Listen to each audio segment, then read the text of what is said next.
अब आगे जय हरिकाल और बाबा नागार्जुन। यह रास्ता लॉन्ग डाउन की ओर जाता है। अपने दाएं ओर की ओर जाने वाली सड़क की ओर इशारा करके दादाजी बताने लगे।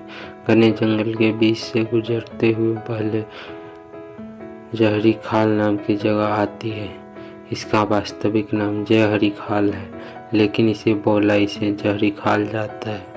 हिंदी भाषा और मैथिली भाषा के सुप्रसिद्ध कवि बाबा नागार्जुन ने गर्मियों के अनेक मौसम जहरी खाल के महाविद्यालय में हिंदी के विभागाध्यक्ष व अपने एक प्रशंसक साहित्यकार प्रोफेसर वाजपेयी के घर रहकर गुजारे थे। यहाँ रहते हुए बाबा ने अनेक कविताओं की रचना की थी। सन 1984 में जहरी खाल को इंकित करके अपनी इस कविता को लिखी थी। यह कहकर दादाजी उस कविता का मौखिक पाठ कर उठे।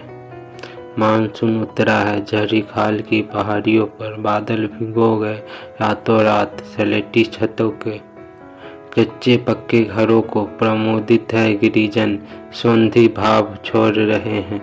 सीढ़ियों की ज्योमेट्री आकृतियों में फैले हुए खेत दूर दूर दिख रहे इधर उधर।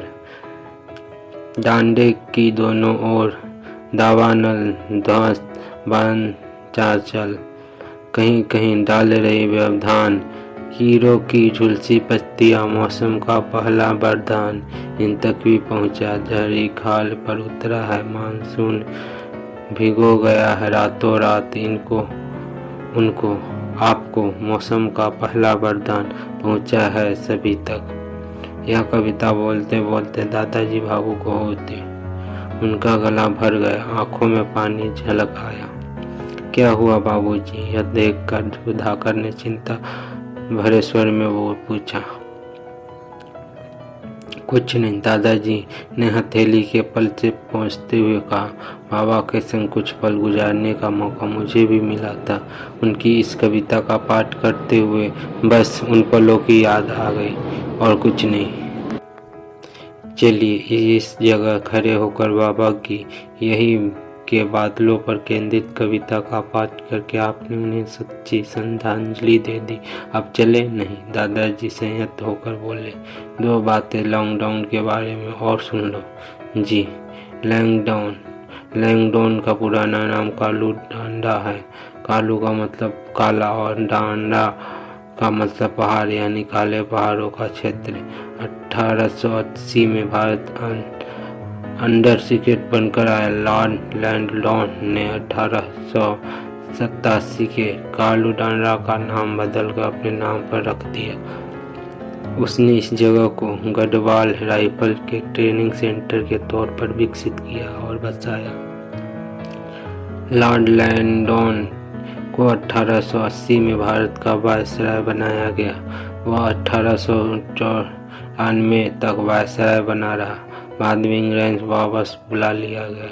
तब से आज तक सुरम्य पर्यटन स्थल और संस्कृति केंद्र है। विशेषतः सुधाकर ने दादाजी की इन बातों को ध्यान से सुना। बच्चों की रुचि शायद इतिहास की घटनाओं को जानने में नहीं थी। वे तो ऊपर आसमान में तैरते बादलों को देख कर एक ही लाइन गा रहे थे। मानसून उतरा है जहरी खाल की पहाड़ियों पर। लैंगडॉन के बारे में कुछ बातें बताकर दादाजी जब कुछ देर चुप रह गए तब सुधाकर ने पूछा, आप चले? हाँ, उन्होंने कहा। उनके मुंह से यह सुनकर सब गाड़ी में बैठ वो चले पड़े। सब बैठ चुके थे तो अल्ताफ ने गाड़ी आगे बढ़ा दी। गुमखाल के बाद तो गाड़ी नीचे की ओर ढलान में उतरेगी, मनिका ने पूछा। हाँ, दादाजी ने बताया। तूने कैसे जाना दीदी? निक्की ने पूछा। कॉमन सेंस, मनिका मुस्कुरा कर बोली। बता ना। कहाँ ना कॉमन सेंस? आप बताइए दादाजी, इसे कैसे जानना कि गुमखाल के बाद टैक्सी ढलान पर उतरेगी? निक्की दादाजी से बोला। उसने जाना क्योंकि वह ध्यान से मेरी बातें सुन रही है, दादाजी ने कहा। ध्यान से तो मैं भी आपकी बातें सुन रहा हूँ, निक्की ने कहा। तब तुम्हें यह भी ध्यान होगा कि मैंने बताया कि उमखाल पहाड़ की एक चोटी पर बसा है। दादाजी बोले, जी क्या जी, तू भी एकदम अपने बाप पर ही गया है, निरा बुद्धू। दादाजी क्षोभ भरे स्वर में बोले, अरे भाई, टैक्सी जब पहाड़ की चोटी पर पहुंच जाएगी तो आगे बढ़ने के लिए ढलान के अलावा रास्ता ही क्या होगा। बच्चों के बीच में बिना बात ही आप मुझे क्यों घसीट रहे हैं बाबूजी? इस बात पर सुधाकर ने उन्हें टोका। इसलिए कि तेरे जैसे बेसिर की बातें कर रहा है, दादाजी ने सफाई दी। अरे मेरी बात को कहाँ से कहाँ पहुँचा दिया आप लोगों ने, मनिका तुनक कर बोली। मेरी बात पर आइए दादाजी, इसके बाद हम कहाँ पहुँचेंगे? सतपुली। इसके बाद हम सतपुली पहुँचेंगे और उसके बाद मैंने बताया न, रुकते चलते तो हम रहेंगे ही, दादाजी बोले। देखने लायक रास्ते में बहुत सी चीज जगहें आएंगी, बहुत सी दाएं बाएं छूट जाएंगी, जैसे क्रेश्वर महादेव की ओर जाने वाला रास्ता, सिंगी ऋषि का आश्रम, ताराकुंड ताल और कंडारिसु पैठानी का सुप्रसिद्ध शनि मंदिर जो 9वीं सदी का माना जाता है। पाठी सैन नाम का सुंदर शहरी इलाका आएगा। इसके बाद ज्वालपा देवी का बड़ा ही प्रसिद्ध मंदिर है। नवरात्रा के दिनों में वहाँ माँ के भक्त का बड़ा भारी मेला लगता है। टैक्सी के हिचकोले बच्चों को पालने के झूले जैसे सुख दे रहे थे। वह सुख उन्हें बार बार निंद्रा देवी की गोद में चले जाने पर विवश कर रहा था, लेकिन प्रकृति के अद्भुत छटा को आंख बंद के से तो देखा नहीं जा सकता था। सो नींद को वो बार बार सलाम करते रहे। दादाजी कुछ पूछने से ज़्यादा अब उन्हें प्रकृति दर्शन अच्छा लग रहा था। कम से कम सतपुरी पहुँचने तक तो वह कुछ पूछने थे नहीं। मौका तार कर दादाजी ने भी अपने शरीर का जरा ढीला छोड़ा और आंखें बंद करके सो जाने की कोशिश करने लगे। टैक्सी जैसे सतपुली के निकट पहुंची, ऊपर की सड़कों पर बच्चों को विकसित शहर जैसी कुछ नजर आने लगा। उसे देखकर ऐसा लगता ही नहीं था कि वे पहाड़ पर बसे किसी नगर को देख रहे हैं। कोशिश करने के बावजूद दादाजी सो नहीं पाए थे। ऊपर की सड़कें पर नजर पड़ते ही वह बोले उठे, हम सतपुली पहुंचने वाले हैं। यह नगर नायरार नदी के किनारे बसा हुआ है। आसपास के सभी गांवों का यह मुख्य बाजार है। 1951 में आई भयानक बाढ़ ने इस शहर को पूरी तरह से तबाह कर दिया था। जन और धन दोनों की बड़ी हानि इस शहर ने झेली थी। लोक गायकों ने उस घटना पर बहुत से गीत बनाए थे। गढ़वाली साहित्य में इन गीतों का बड़ा ही सम्मान दिया जाता है। अंधा मोर सतपुली के पीछे छोड़कर टैक्सी उस समय आगे बढ़ चली थी। दादाजी आंखें लग गई थी। प्रकृति दर्शन में बच्चे भी मग्न हुए। सारी जिज्ञासा, सारे सवाल भूल बैठे। प्रकृति सौंदर्य और संपदा से भरी हिमालय की इस श्रृंखला का सही महत्व है। समस्त जिज्ञासाओं से परे मानता मन जहाँ खुद व खुद कविता गा उठता है। यह यात्रा में कदम कदम पर अगर आनंद और रोमांच है तो कभी कभी कुछ मोड़ पर भयानक सिहरन भी है। अंधा मोर लिखे साइन बोर्ड बच्चों ने यहाँ से पहले कहीं नहीं देखे थे। अंधा मोर का क्या मतलब होता है डैडी? दादाजी को सोया देखकर मनिका ने सुधाकर से पूछा। अंधा मोर का मतलब है वो मोर जो एकदम गोलाकार का हो, सुधाकर ने बताया, करीब करीब जीरो की तरह का। इसका मतलब बताकर चुप हो गए। किसी जमाने में घने और डरावने जंगल के बीच हिंसक पशुओं और दैवीय आपदाओं के टकराते मजबूत इरादों वाले यायावर कदमों ने इन दुरूह पहाड़ियों पर पगडंडियां बनाई थी, जो आज मजबूत और मेहनती कंधों व लोहों के हाथों वाले उनके वंशजों ने पतली पगडंडियों को लंबी चौड़ी सड़कों में तथा संकरी पुलिया को भारी भरकम सुविधाजनक पुलों में बदल डाला है। एक अंधा मोड़ पर सामने आती तेज रफ्तार कार को बचाने के चक्कर में अल्ताफ ने टैक्सी को तेजी से काटा। उसके झटका खाकर दादाजी जग उठे। बाहर के दृश्य को देखकर उन्होंने जगह को पहचानने की कोशिश की। फिर बच्चों से पूछा, पौड़ी पीछे छूट गया क्या? नहीं दादाजी, निक्की ने बताया, पौड़ी तो अब आने वाला है। अच्छा, तुमने कैसे जाना? दादाजी ने पूछा। कॉमन सेंस से। कैसे? वो बोला। वाह, पढ़ गया है पूरी तरह। दादाजी हंसकर बोले, सड़क किनारे एक बोर्ड को पढ़कर मुझे चीट कर रहा है बदमाश। जो भी हो, है तो इंटेलिजेंस ही ना। इसकी इन बात पर सुधाकर बोला, मान गया यार, तुम बाप बेटा दोनों बहुत इंटेलिजेंट हो।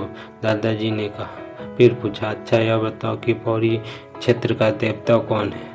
सुधाकर उनके इन सवालों को जैसे सुनना ही नहीं। वह खिड़की से बाहर प्रकृति दृश्य को देखने में मशगूल हो गया। बच्चे दादाजी की सूरत देखने लगे। नाग देवता। कुछ देर इंतजार के बाद दादाजी ने स्वयं ही बताया। ऊपर एक पहाड़ी पर कंडोली गांव है जहां नाग देवता की धाती है। धाती मतलब पुरखों के जमाने से चली आ रही जगह। वहाँ भारी मेला भी लगता है। वहाँ पर पौड़ी की एक और विशेषता है। दादाजी आगे बोले, भूमखाल के बाद आसपास के पहाड़ों में नगर बस सबसे ऊंची जगह पर बसा है। समुद्र तल से इसकी ऊंचाई जानते हो? नहीं। बच्चों ने सिर हिलाया। तू जानता है रे बुद्धू? दादाजी सुधाकर से पूछा, जो अब मुझसे यात्रा पर रहे थे। आप कम से कम बच्चों के सामने इन्हें बुद्धू मत कहा करो बाबूजी, ममता ने बनावटी नाराजगी के स्वर में कहा। देखो, उनकी बात पर सुधाकर एकदम से चहक उठा। वैसे तो मन में फटाके फूट रहे हो कि बाबूजी किने सरेआम मुझे बुद्धू कहा, लेकिन दिखावे के लिए कहेंगी। आप कम से कम बच्चों के सामने तो इन्हें बुद्धू मत कहा करो। मतलब कि जब कहो इनके सामने कहो, ताकि इसके कलेजे के ढंग मिल सके। ममता यह बात सुनकर नीचे नीचे मुस्कुराती रही। बच्चे भी खुश होते रहे और अल्ताफ भी। दादाजी भी सब समझ रहे थे। उन्होंने कुछ नहीं कहा, सिर्फ इतना बोला, भाई वह तो मैं इसे लाड़ के कहता हूँ, और वह भी इसके जन्म के समय ही। इसकी यह खूबी आपने कैसे जान ली थी बाबूजी? सब कुछ जानते हुए भी ममता ने मुस्कुराते हुए सवाल किया। वो ऐसे कि इसका जन्म बुधवार को हुआ था, दादाजी बताए। उसी समय मैंने सोचा लिया था कि इसका नाम मैं बुध प्रकाश रखूंगा। बुध को तो निक्की विवैधा हुआ था। सुधाकर बोला, अपने पोते का नाम तो अपने बुद्धू नहीं सोचा? यूँ तो मैं खुद भी बुध को पैदा हुआ था, दादाजी ने कहा। अब एक ही घर में तीन बुद्धू तो नहीं रह सकते थे? क्यों नहीं रह सकते थे? सुधाकर ने दलील दी। प्रथम द्वितीय तृतीय कर देते, अंग्रेजी की तरह। मुझे अंग्रेजों के चलन का पता नहीं था न बेटा, दादाजी व्यंग्यपूर्वक बोले।